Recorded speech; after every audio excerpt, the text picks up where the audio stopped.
Welcome to another episode of Unconditioned Mind. Unconditioned Mind is a project of Awakened, which is a movement that seeks to contribute towards gender and racial inequality. But in this season, we have been focusing on healing trauma, anxiety, and depression. And we've had a wonderful season of, people who've been sharing their own life experiences. We've had a lineup of experts, psychologists and psychiatrists. We've really been educated on this subject that is plaguing society and we don't understand. Mental illness is something we don't understand because we don't deal with it. It's something subject that we shy away from, which is why, inspired by my book, I decided to do this season just to help people out there, having learned from my own experiences. So I want to end this season with a solo podcast, just sharing my own insights. And I'm not going to add to what the experts have said. There's enough education in there. So just some unique nuggets that I received during my own journey. So if we start with trauma, for instance, trauma has been explained to us and educated. I just want to say that we can never, whether it's childhood trauma or whatever trauma, you were raped when you were young or you were in an accident, whatever trauma it is, we never heal from anything that we're not aware of or that you are denying. Because we spend a lot of time in denial.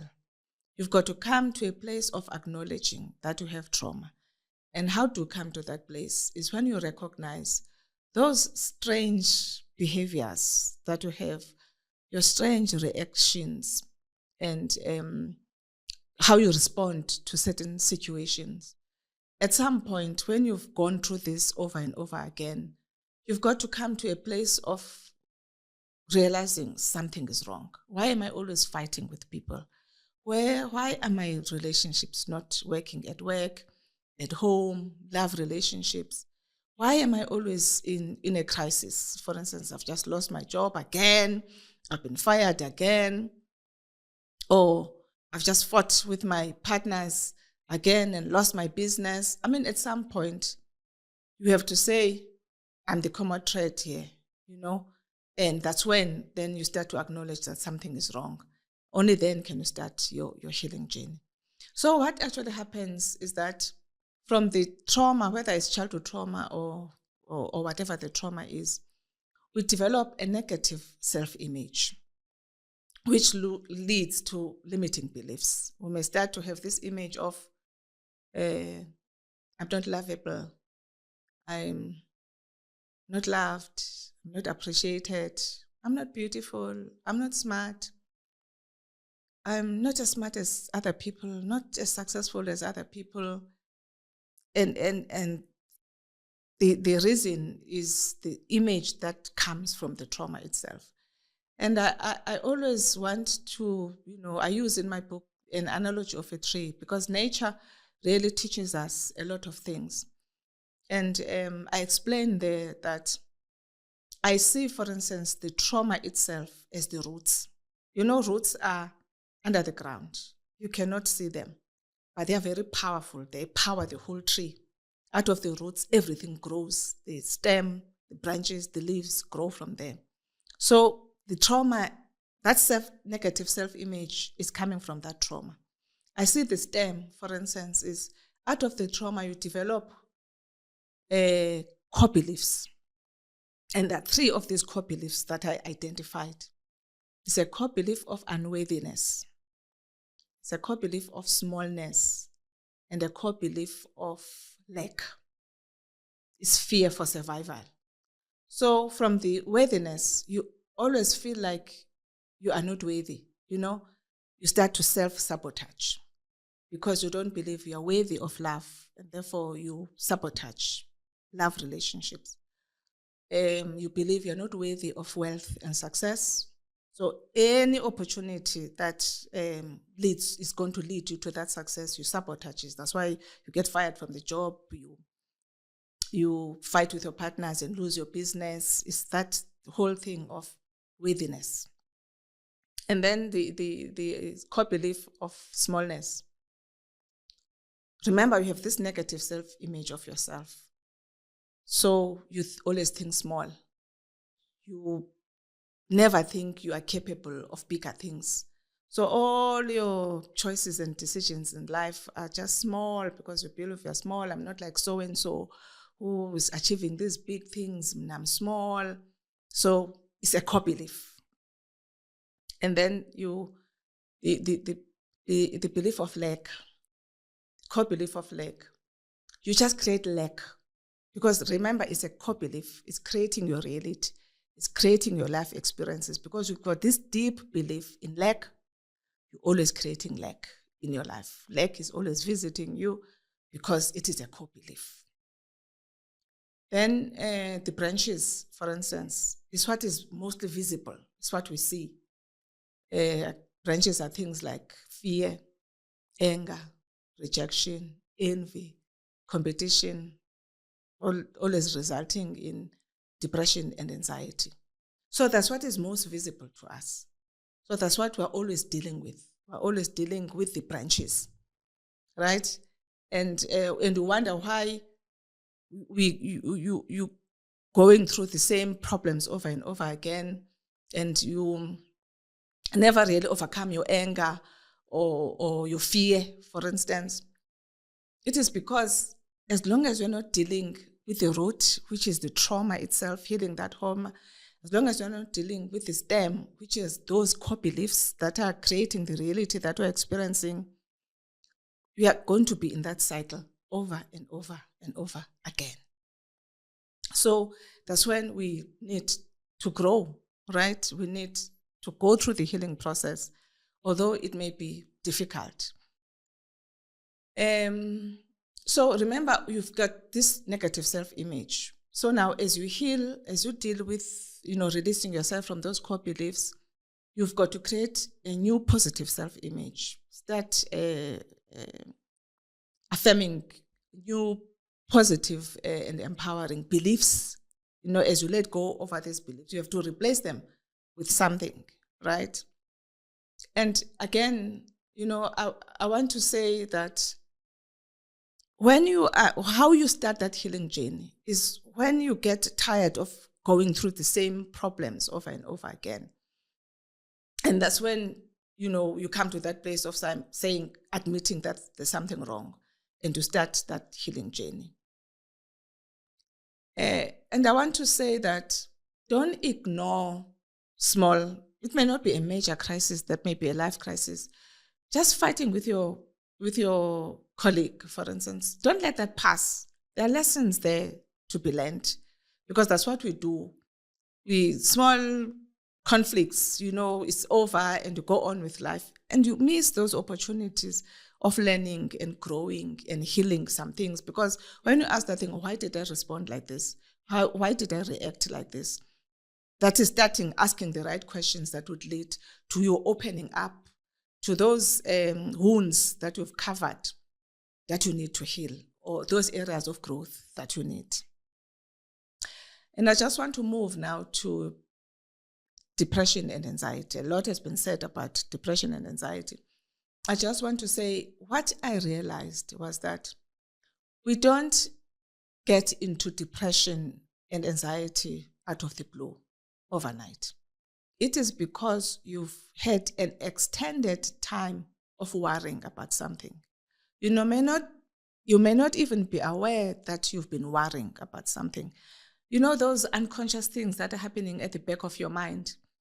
The worry may be there, you may not even be aware of it, or you may not even be aware of how deep you've gone into this worrying about this problem, whether real or not real. We only wake up when the symptoms appear. And now we are in a crisis, we are dealing with the symptoms. That anxiety over the anxiety itself, that worrying about the depression itself. battling the symptoms. Again, just battling the symptoms. So you've got to get to a place of being mindful. Once you've been through that depression and anxiety, mindfulness cannot be a nice to have for you. You've got to catch yourself early when you start to worry about something. This is what I do. Whenever I start worrying about something, I catch myself early and I deal with that, whatever worrying it is, because most of the time, it's really the ego, really. Our worries and fears really come from the ego. They may not even be real. The big thing that actually develops from the trauma itself is a wounded ego. This is what we've been struggling with. This wounded ego. That, of course, the ego wants to survive. It wants to protect itself from further trauma. And its methods, of course, are not real, right? So the ego, its tendency is to think the worst. And as it thinks the worst, preparing itself for the worst. Because in its mind, it wants to protect you from a crisis or anything like that. And it does that by creating stories, right? You may have fought with your boss and the ego will start the story. Hey, that was a terrible conflict with the boss. I'm going to lose my job. And then as you believe this story of the ego, it grows and expands. If I lose my job, I'm going to lose. How am I going to survive? I'm going to lose my house. I'm going to lose my car. How am I going to live? And the story is getting bigger and bigger and bigger and bigger and bigger as you believe the story of the ego. So again, you need to wake up and see this tendency of the ego to think the worst and silence the ego. And how I silence the ego, I say when it starts the story, I catch it early now, not when the momentum has gone deeper and deeper and deeper, and now I believe this terrible thing that is going to happen to me. When it starts the story, I say, no such a thing is going to happen. It's amazing how that just silences the ego. Or I say, let's not create a story. Right now, we don't know what is going to happen. When I know, I'll decide at that point how to deal with the situation. Right now, let's just relax. We don't know. It's amazing how it just silences the ego. Because, I've just fought with my boss. I'm not going to lose my job. We're going to resolve this issue. And in the first place, where are the growth areas in this fight with my boss? Instead of blaming the boss and fearing, start asking those questions. How did I contribute to this conflict? What am I meant to learn from or heal from this crisis or grow from this crisis? So don't waste the crisis.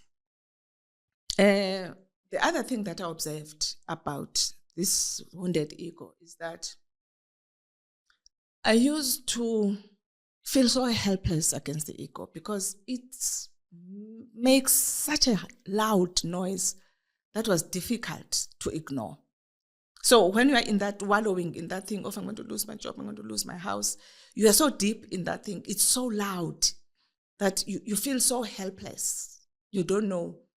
And when the ego comes with, uses your imagination and feelings. So all these feelings are going on in your mind, in your body. So you are in just a mess. You are a hot mess, actually. So I just realized that, I shouldn't take this noise seriously because the ego is just digging its heels, trying to get your attention because we have to be saved from this big thing that is going to happen to us. In its mind, it's like when we prepare for the worst, we can avoid the worst, but we create the worst, because when you focus on a problem, you create the problem. It becomes bigger and bigger and bigger and bigger. So now when it's making that noise, I'm always alert to say, it's just the ego digging its heels to get my attention. No such a thing is going to happen. We can deal with this thing rationally and resolve it rationally without creating a bigger crisis. So just be aware. It's all, again, about mindfulness, being mindful about our thoughts, being mindful about our emotions, and catch them before we create that wallowing deep in the momentum of egoic thinking. The last thing, the other thing that I want to share is there was something that was puzzling to me.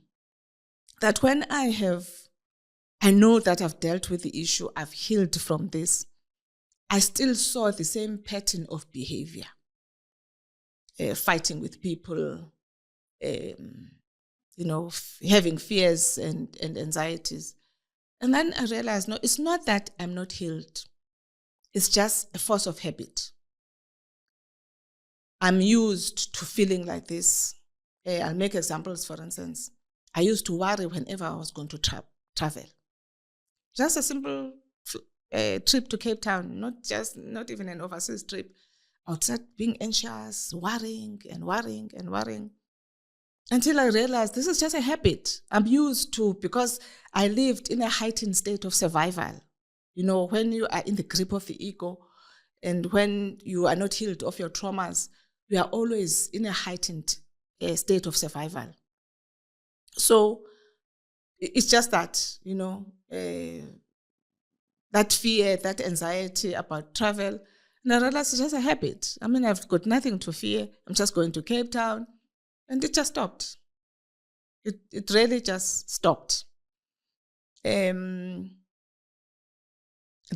other example that I can give in this thing of fighting with people, I mean, I would fight with a shop assistant in the shop. I would be like, why am I still fighting with Uber drivers and shop assistants, let alone fighting with colleagues and things like that?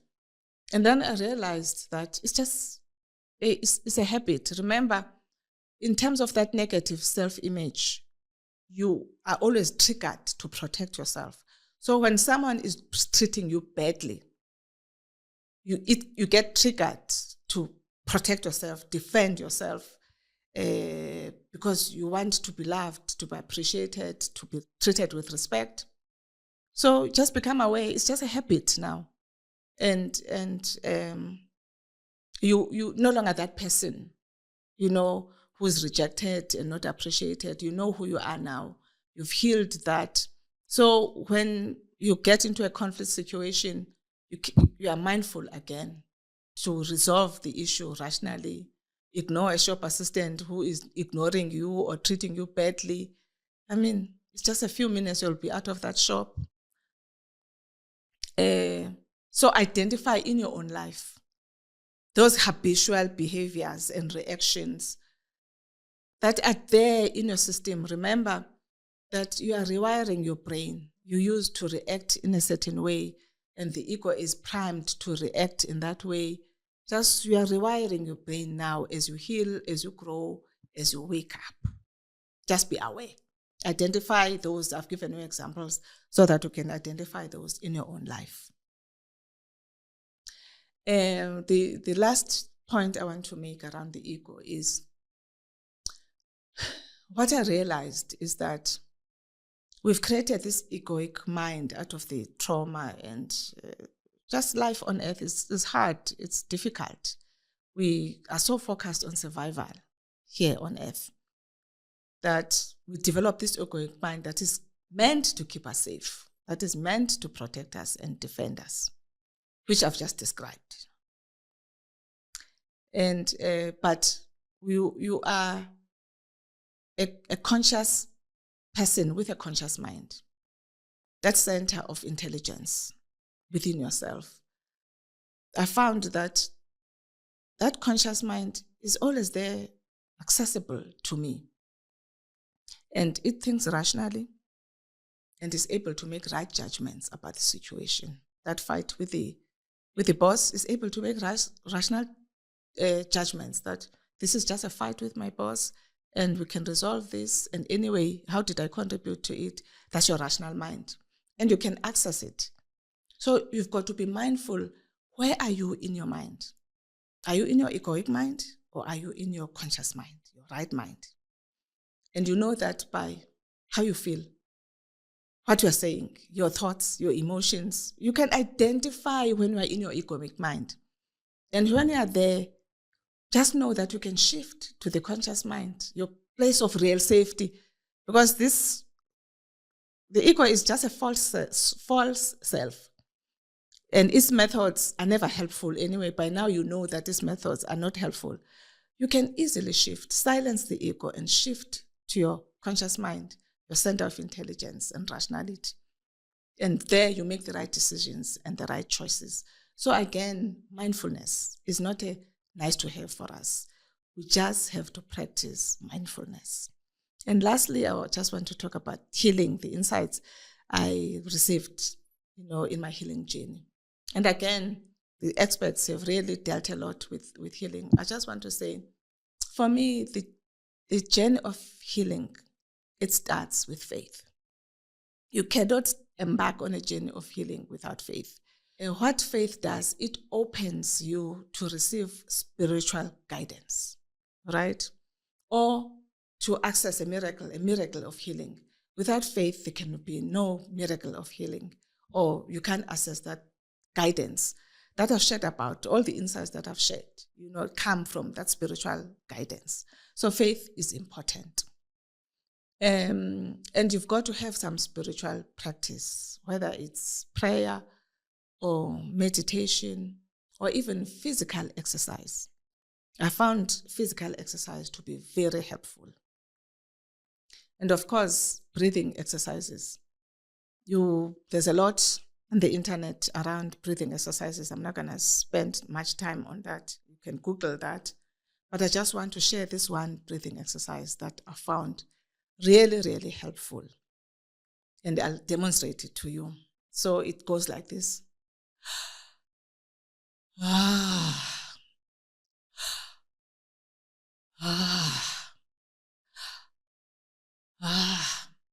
This breathing exercise tells your brain that the danger is past. Remember when you were chased by the dog, you are running and running and adrenaline is pumping and pumping. And when the dog stops chasing you, you stop. And that's what you do. You're telling the brain, stop pumping adrenaline. The danger is past.